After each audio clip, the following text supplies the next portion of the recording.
player for the game. Now, moving on to cuts, which are due Saturday, like I said, by 6 o'clock. A lot of borderline players this year, and we're going to kind of see how this works out. But let's just start from the quarterbacks and go on through each position real quickly.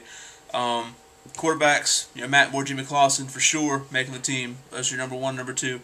I'm going to say, this is the way I would do it, but I don't know if they'll do it this way. They probably won't. But I think they should go ahead and cut Hunter Cantwell and Tony Pike. Cut them both. Leave it two quarterbacks. Leave that extra roster spot for later because we're going to need it. We have a lot of positions where we like to keep extra players. The rookies, people like that we're going to need to try to keep around. But if they save that roster spot, that can be really helpful. But I want to say the emergency third backup quarterback should be Armani Edwards. I mean, he plays well at quarterback. I think he's plenty capable of doing that. And he's going to be in the game wide receiver anyway, so why not save that roster spot and make him the third QB? I mean, it's rare that you ever need a third QB, but he'll be there just for that sake. Moving on from that, running backs, we got D'Angelo Williams, Jonathan Stewart, entrenched as the number one and number two. Mike Goodson, he's a guy I thought early on in the preseason when he was hurt that he may get cut, but he's come on and really made a case for himself, so he's definitely going to be staying around. And the other, Tyrell Sutton, as long as his injury is not too serious, he didn't make the trip to Pittsburgh for the game, so I'm still waiting to see what that's all about. But if all stays as is, it's going to be those four guys that make the team, and Josh Vaughn and Dontrell Savage will be cut, sadly. So Dontrell Savage, yeah, he's gone for sure. But Josh Vaughn, I've liked some things that he's done this preseason, and it's a shame. Hopefully, we can keep him in the practice squad though, because I liked some things I saw from him, and I think he could be a guy possibly to fill in if one of our backs gets hurt. So maybe keep him around there. For fullbacks, Tony Fiamet has looked pretty good this preseason. He's had a good preseason overall. Not made a lot of noise, but hopefully if your fullback's doing well, then you won't hear a lot about him. He's kind of like the long snapper. You won't hear a lot about the guy, but he's done well. And another guy we had, Rashawn Jackson, fullback. He's going to get cut. Hadn't seen a whole lot from him like I expected early on. He had some hype around him as a sleeper player, but he's going to be cut. Moving on to tight ends, that's a very clean-cut position there. It's Donnie Rosario, Jeff King, and Gary Barnidge is our three tight ends making the team. Jamie Petrowski will be cut. We saw last night he got his bell rung pretty well on one play. He got hit helmet to helmet, so hopefully he's okay, but sorry, he's not going to make the team. But moving on from that, wide receivers, probably the most complicated position on the team to make decisions about. For sure you got Steve Smith making the team, Brandon LaFell's will make the team, Armani Edwards will make the team. We generally keep 5 wide receivers, but possibly you could keep 6. It's going to be tough though. It's going to be real tough. But from those 3, it's hard to say who's going to make it. I think Dwayne Jarrett will make the team, although he has kind of slacked off the last couple weeks. I think he still makes the team as number 4. Another guy, the 5th spot is a toss-up. A lot of the sports writers and things are saying Charlie Martin makes the team, which I saw some good play on special teams from him, and he can get down and kind of replace some of what we lost with Wallace Wright going on IR. But I'm not sure if he makes the team or not. Just not certain. Those writers know a lot more than I do about what's happened in practice, so they say that he's been just an all-star in practice. So we'll see what happens there, but I think it could be a toss-up of either Charlie Martin or David Geddes or Kenneth Moore. I'm not too high on Kenneth Moore. I think he's hit his ceiling. I don't think we're going to see much more of what we've already seen from him. So I think he's going to be cut. But David Geddes is a guy that's shown me a lot so far, especially the last couple games. He's looked really good, even on like kick returns and things. So I think we should try to keep him around if we can at all possible. Either the 5th or 6th wide receiver spot if we end up keeping 6. But hopefully he finds a place on the 53-man roster.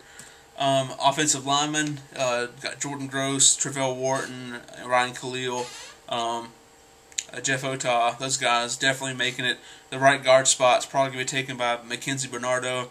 He's going to be taking that right guard spot. And backups will be Duke Robinson, Jeff Schwartz. And the other position is kind of a toss-up. A lot of people like C.J. Davis. I think he might stick around. And another guy you'll probably see stick, at least until Jeff Otah gets back healthy, will be Rob Batiti. He's been playing some spot backup work. He wouldn't make the team otherwise, but if Otah is not going to be ready, it's probably going to be safe to say that he'll stick around just to be a backup until he gets back in the game. Defensive ends, Tyler Brayton, Charles Johnson, Everett Brown, Greg Hardy are guarantees. Those are our four. We usually keep four, but I like to still see him find some way to keep Eric Moore. He's still lighting it up, playing pretty well. I like to see him try to keep him if they can. That's another spot. If they end up keeping two QBs, maybe they can keep us at the fifth defensive end at Eric Moore. He's a bit of an older guy. He's been a journeyman in the league. He's been around a lot of teams, but hopefully they find a spot for him. At defensive tackle, you got Ed Johnson, Derek Landry, Lewis Leonard, and Tank Tyler. Backups, those four guys are probably going to be the ones to make the team. But other than that, it's sad that Corby Irvin looks like he's going to get cut because he hadn't played well at all. He's a third-round pick from just a couple of years ago, and usually you'd like to see them stick around a bit longer, but he's not showing anything that would make me think he's going to stay around. And other guys that's probably going to be cut to be Nick Hayden. He looked decent last year, I thought, in spot where people, they criticized him a lot, but he's a kind of a average guy playing a starting role and looked decent at times, but he's probably going to end up getting cut. Linebackers, the story here: John Beeson, Dan Connor, James Anderson, Jamar Williams, who had a phenomenal game last night. I forgot to mention that. He looked really good. He could also have been the defensive player of the game because he had a lot of tackles, making plays, hard hitter. He showed me something last night that he hadn't showed me all preseason. So I feel comfortable with him now being a backup and possible fill-in at times. Other guys, for special teams purposes, probably see Jordan Sin and Nick Harris possibly make the team. And also rookie Eric Norwood will make the team as well. Some guys there that are on the bubble: Quentin Culberson, Morty Ivy, those guys most likely cut, but one of them may also stick around in the meantime for special teams. Just have to kind of wait and see on that one. Cornerback, Chris Gamble, Richard Marshall, Captain Munderland, C.J. Wilson. These guys, that Gamble, Marshall, and Munderland make the team for certain. C.J. Wilson's been kind of on the bubble, but he's played well, especially early on in the preseason, played very well. I think he should probably stay around along with Robert McClain, who's played well too. But another guy, R.J. Stanford's probably going to be cut, but he probably will be on the practice squad. Another guy, Brian Witherspoon, I think they should try to find a way to keep him. I doubt they keep him over McClain, but it's possible.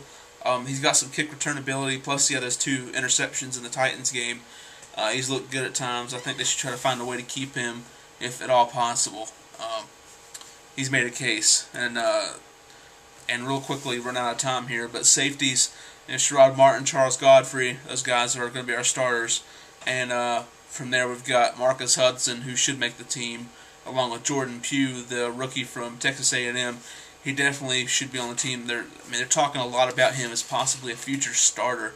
They really like what they're seeing out of that kid. So that's nice to hear. And also, maybe not making the team will be Aaron Francisco. We picked him up in free agency. He's been injured, but they like what he brings to the table for special teams and everything. So he may make the team. It's still kind of a toss-up on him. For special teams, John Casey, Jason Baker, and J.J. Jansen, the long snapper. Those 3 guys will make it for certain. But the one that I'm looking at, maybe not, is Todd Carter. I vote to keep him. I think we should keep him. A lot of people think we don't, but if we end up keeping 2 quarterbacks, it'll be easier to absorb that spot and take Todd Carter on too, because really field position is so important, and it's underrated in the NFL. I think that we really need him, even if he doesn't bang every kickoff through the end zone. We still need him, for the times like the Super Bowl that year, when everybody knows John Casey kicked the ball out of bounds, and that if that had not happened, we might have won that Super Bowl. But kickoffs are very important, and I think they should find a spot for him. But that's all for right now. Just hang tough the next 9 days until we see some more NFL action. The Panthers taking on the New York Giants Sunday, September 12th. I'll have a video up before then, probably late next week, for a preview of that game, and kind of get y'all pumped up and ready for the season. But that's on the 12th, and we have some games starting Thursday night. The NFL back in action, Saints and Vikings. We're really looking forward to seeing that. But until then, just make sure you subscribe, comment, everything else. Sure, welcome, and come to the Facebook group too. Talks Panthers football. So in the meantime, we'll talk to you later. Go Panthers.